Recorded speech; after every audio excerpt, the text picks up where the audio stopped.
এর আগে কেপিকেসি সংক্রান্ত 8টা টাইপের ম্যাথ আলোচনা করেছি। তো এখন আমরা টাইপ 9 নাম্বার ম্যাথটা নিয়ে আলোচনা করব। তো কথা হচ্ছে এই ম্যাথগুলা কেন আমার ভিডিও দেখেই শিখতে হবে, ম্যাথগুলা কেন আমার ভিডিও দেখেই শিখতে হবে। ইউটিউবে যতগুলা ভিডিও লেকচার আছে কোনোটাতেই আসলে আমি যেটা দেখেছি যে কোনোটাই আসলে বোর্ড প্রশ্ন সলভ করা যায় সবগুলা এইরকমভাবে কোনো লেকচার ইউটিউবে এখন আপলোড হয়নি। তো ওই জায়গাটাতে আসলে কাজ করার জন্যই মূলত আমি কেপিকেসি সংক্রান্ত 11টা টাইপের ম্যাথ নিয়ে আসছি, যেটা জানলে বোর্ডের যে কোনো কেপিকেসি সংক্রান্ত ম্যাথ সলভ করা যাবে। তো ওই ধারাবাহিকতায় আমি এখানে টাইপ 9 নাম্বার ম্যাথ এখন আলোচনা করব। তো এই টাইপ 9 নাম্বার ম্যাথটা, এটা কেন টাইপ 9 নাম্বার ম্যাথ? এই প্রশ্নে বলা হচ্ছে যে শতকরা কত ভাগ বিয়োজিত হয়েছিল। তো বোর্ড প্রশ্নে এরকম অনেক প্রশ্ন আসছে, রহ প্রশ্ন, অনেক প্রশ্ন আসছে, যেখানে বোর্ড প্রশ্নগুলোতে বারবার প্রশ্ন করছে যে শতকরা কত ভাগ বিয়োজিত হয়েছিল বা বিয়োজিত হয়, এটা বের করতে বলে। মানে ডিরেক্টলি হচ্ছে বিয়োজন মাত্রা বের করতে বলে, এটা হলো মূল কথা, হচ্ছে বিয়োজন মাত্রা বের করতে বলে। তো এই ম্যাথটা বিয়োজন মাত্রা বের করা, এটা কিভাবে বের করতে হয় এটাই আমি দেখাবো। তো এখানে ম্যাথে বলছে যে 2.5 লিটার আয়তনের আবদ্ধ পাত্রে PCl5কে নিয়ে 280 ডিগ্রি সেলসিয়াস তাপমাত্রায় উত্তপ্ত করায় পাত্রের চাপ 1.5 atm এবং সাম্য ধ্রুবক হচ্ছে 0.2095 atm হলে PCl5 এর শতকরা কত ভাগ বিয়োজিত হয়েছিল নির্ণয় করো। তো এই ম্যাথটা করার যে ট্রিকটা আমি অ্যাপ্লাই করব, আমি এর আগের ম্যাথগুলোতে দেখিয়েছি যে প্রশ্নে যদি চাপ দেয়া থাকে তাহলে আমরা কেপি নির্ণয় করব না কেসি নির্ণয় করব। আমি শিখিয়েছি যে চাপ দেয়া থাকলে কেপি নির্ণয় করব। তো ঠিক ওই টেকনিকটা এখানে অ্যাপ্লাই করব যে আমরা কেপি নির্ণয় করব। এখন কথা হচ্ছে যে কেপি নির্ণয় করে কি আমি শতকরা কত ভাগ বিয়োজিত হয়েছিল বের করতে পারবো? হ্যাঁ, এটা কেপির মান বসিয়ে আমরা ওইখান থেকে ক্যালকুলেশন করলে মান বের হবে, এটা আমি দেখাবো এই ম্যাথটাতে। তো এইখানে মানে সমাধান লিখি, সমাধান। এই ম্যাথগুলো করার ক্ষেত্রে আমাদের একটা স্টেপ সবসময় ফলো করতে হয়, যে আমাদের ফার্স্ট অফ অল বিক্রিয়াটা লিখতে হয়। আমি ওই কাজটাই করব, যে বিক্রিয়াটা লিখব। এখানে PCl5কে নিয়ে 280 ডিগ্রি সেলসিয়াস তাপমাত্রায় উত্তপ্ত করা হয়েছে, তার মানে এটাই হচ্ছে বিক্রিয়ক। আমার এই লাইনটা থেকে বুঝতে হবে আমার এটা বিক্রিয়ক, সেটা হচ্ছে PCl5। এই PCl5 এইটা বিয়োজিত হবে, বিয়োজিত হয়ে এই বিক্রিয়াটা আমাদের জানতে হবে যে PCl3 আর হচ্ছে ক্লোরিন গ্যাস তৈরি করে। তো এই বিক্রিয়াগুলো মূলত হচ্ছে গ্যাসীয় স্টেটে হয়ে থাকে। তো এটা হলো গ্যাস। তো এখন আমরা প্রথমে হচ্ছে বিক্রিয়ার শুরুতে আমরা মোল বের করব। t=0 সেকেন্ডে, t=0 সেকেন্ডে বা বিক্রিয়ার শুরুতে, t=0 সেকেন্ড বা বিক্রিয়ার শুরুতে আমরা PCl5 ধরে নিচ্ছি, যেহেতু প্রশ্নে কোনো মোল দেয়া নাই, আমরা ধরে নিচ্ছি এটা 1 মোল এবং বিক্রিয়ার শুরুতে কোনো উৎপাদ থাকে না, এই জন্য এটাকে ধরলাম 0 মোল। এবং বিক্রিয়া যখন আরম্ভ হলো একটা সময় এটা সাম্য অবস্থায় পৌঁছায়, ওই সাম্য অবস্থায় আমি ধরে নিচ্ছি যে আমার x মোল বিয়োজিত হয়ে গেছে সাম্য অবস্থায় পৌঁছতে পৌঁছতে। তাহলে এটা হবে 1 - x মোল, এটা উৎপন্ন হবে x মোল, এটা উৎপন্ন হবে x মোল। তো এখন কেপি নির্ণয় করতে গেলে আমাদের মোট মোল বের করতে হয়, কারণ আংশিক চাপ বের করতে গেলে আমাদের মোট মোল লাগে। তো আমি এখানে মোট মোল বের করে নিব, এই পাশে বের করি। এটা হলো আমার মোট মোল, মোট মোল এটা হলো 1 - x + x + x 1 + x, আর মোট মোল হচ্ছে 1 + x। তো এখন আমাদের আংশিক চাপ বের করতে হবে, যে বিক্রিয়কের আংশিক চাপ, উৎপাদের আংশিক চাপ বের করতে হবে। তো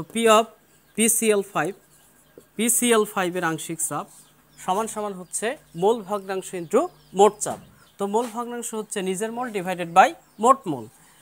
PCl5 এর নিজের মোল হচ্ছে 1 মাইনাস এক্স, আর এটা হচ্ছে মোট মোল আমরা বের করছি, এটা হলো 1 প্লাস এক্স ইন্টু হচ্ছে মোট চাপ হচ্ছে পি, মোট চাপ হচ্ছে পি। এরপরে আমরা পি অফ PCl3, PCl3 এর আংশিক চাপ এটা হবে এক্স ডিভাইডেড বাই এক্স হচ্ছে PCl3 এর নিজের মোল ডিভাইডেড বাই মোট মোল 1 প্লাস এক্স ইন্টু হলো পি। এবার হচ্ছে যে পি অফ Cl2 ক্লোরিনের আংশিক চাপ হবে x divided by 1 plus x into হলো পি। তো আমি সবগুলার আংশিক চাপ পেয়ে গেছি। এখন আমি এইখান থেকে কেপি এর রাশিমালা বের করতে পারবো। তো পি ইকুয়াল টু হচ্ছে আমরা জানি যে উৎপাদের ঘাতসহ উৎপাদের মোলার ঘনমাত্রার গুণফল ডিভাইডেড বাই বিক্রিয়কের মোলার ঘনমাত্রার গুণফল।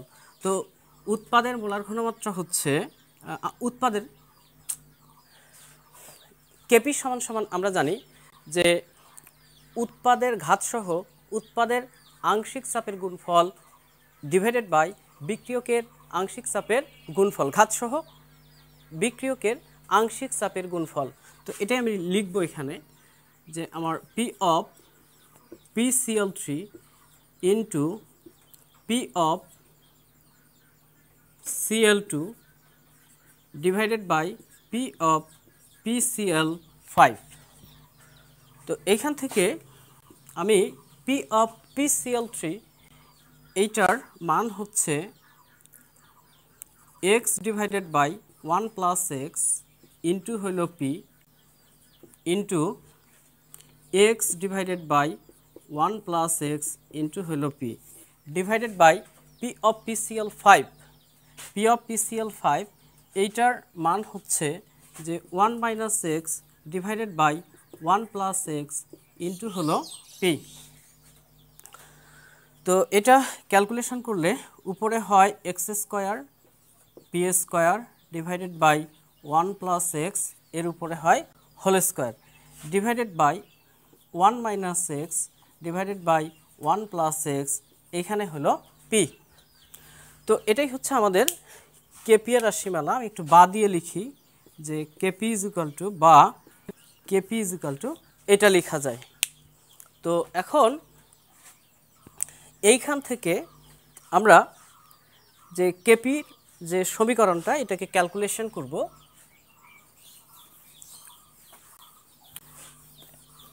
একটু পরে আসেন, কেউ নাই তো এখন বাড়িতে।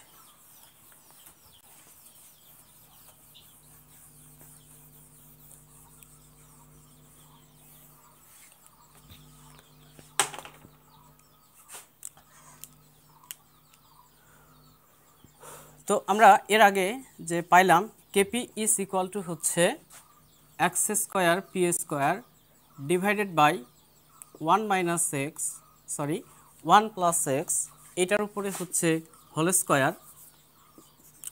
আমরা পাই যে কেপি ইজ ইকুয়াল টু হচ্ছে আমরা পাইলাম যে কেপি ইজ ইকুয়াল টু হচ্ছে x square P square divided by হচ্ছে 1 plus x whole square divided by 1 minus x divided by 1 plus x into হইল পি। তো এখান থেকে যে বা কেপি সমান সমান হচ্ছে x square P square 1 plus x, এর উপরে whole square 1 plus x divided by 1 minus x into হলো পি। এখান থেকে যে পি স্কোয়ার আর এখানে পি কাটলে হয় এখানে থাকে পি, আর 1 plus x square 1 plus x এটা কাটলে এখানে থাকে 1 প্লাস এক্স। তো বা কেপি ইজ ইকুয়াল টু হচ্ছে x square P divided by 1 plus x 1 minus x. তো এইখান থেকে আমরা আবারও লিখতে পারি যে বা কেপি সমান সমান লেখা যায় যে x square P divided by x square P divided by যে 1 মাইনাস এক্স স্কোয়ার। তো এখন এই সমীকরণটা আমরা আরেকটু ক্যালকুলেশন করব, বা KP x square is equal to হচ্ছে এক্স স্কোয়ার পি। তো বা এক্স স্কোয়ার পি বা কেপি সমান সমান আমরা লিখতে পারবো এক্স স্কোয়ার পি মাইনাস হচ্ছে প্লাস হচ্ছে কেপি এক্স স্কোয়ার। এইটা হচ্ছে আমরা লিখতে পারবো। এইখান থেকে আমরা বা দিয়ে আবার লিখতে পারি যে এইখানে আমরা কমন নিব এক্স স্কোয়ার।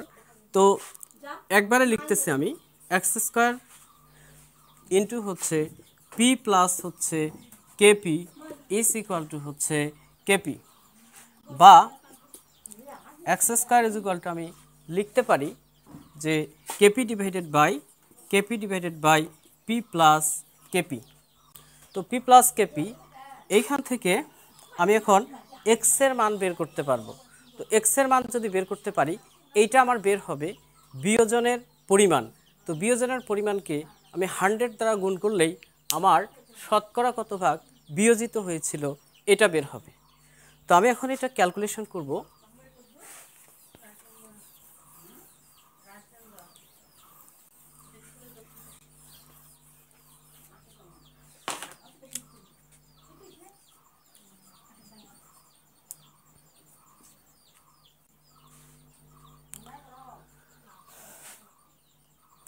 তো আমরা যেটা পাইলাম যে কেপি ইজ ইকুয়াল টু হচ্ছে, এর আগে যেটা পাইলাম ওই লাইনটা আমি লিখতেছি যে কেপি ইজ ইকুয়াল টু হচ্ছে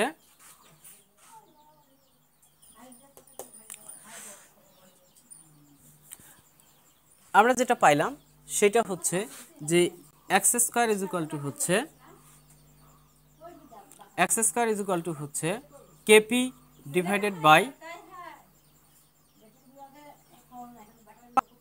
পি প্লাস কেপি।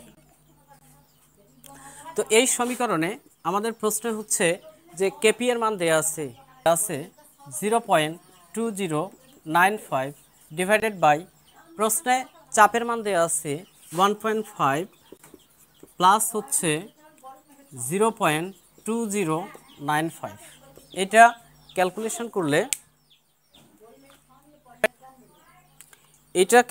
করলে আমাদের দাঁড়ায় 0.2095 প্লাস হচ্ছে 1.5। এটা ক্যালকুলেশন করলে আসে 0.2095, এই দুইটা যোগ করলে হয় 1.7095। তো এটা হচ্ছে আমাদের এক্স স্কোয়ারের মান এটা। তো এটা ক্যালকুলেশন করলে হয় যে 0.2095 ডিভাইডেড বাই আনসার। ক্যালকুলেশন করলে হয়, একবারে আমি এক্সের মান বের করে নিচ্ছি, এটাকে রুট ওভার করলে বের হয় 0.35007। তো আমাদের যেটা বের হইলো এই এক্সের মানটা হচ্ছে বিয়োজন মাত্রা প্রকাশ করে। তো আমরা এই বিয়োজন মাত্রা থেকে আমরা কিভাবে শতকরা কত ভাগ বিয়োজিত হয়েছিল এটা বের করতে পারি। তা আমি লিখব যে বিয়োজন মাত্রা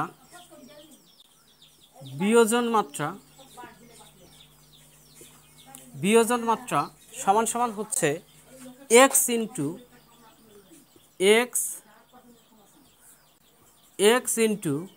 100%। তো আমাদের যে বিয়োজনের পরিমাণকে যদি আমরা 100% দ্বারা গুণ করি বা 100 দ্বারা গুণ করি, বিয়োজনের পরিমাণকে আমরা যদি 100 দ্বারা গুণ করি তাহলে সেটা বিয়োজন মাত্রা হয়ে যায়। তো এক্স এর মান হচ্ছে 0.35007 ইন্টু হইল 100 সমান সমান হচ্ছে 35%। তো এই প্রশ্নের উত্তর হচ্ছে 35%। তো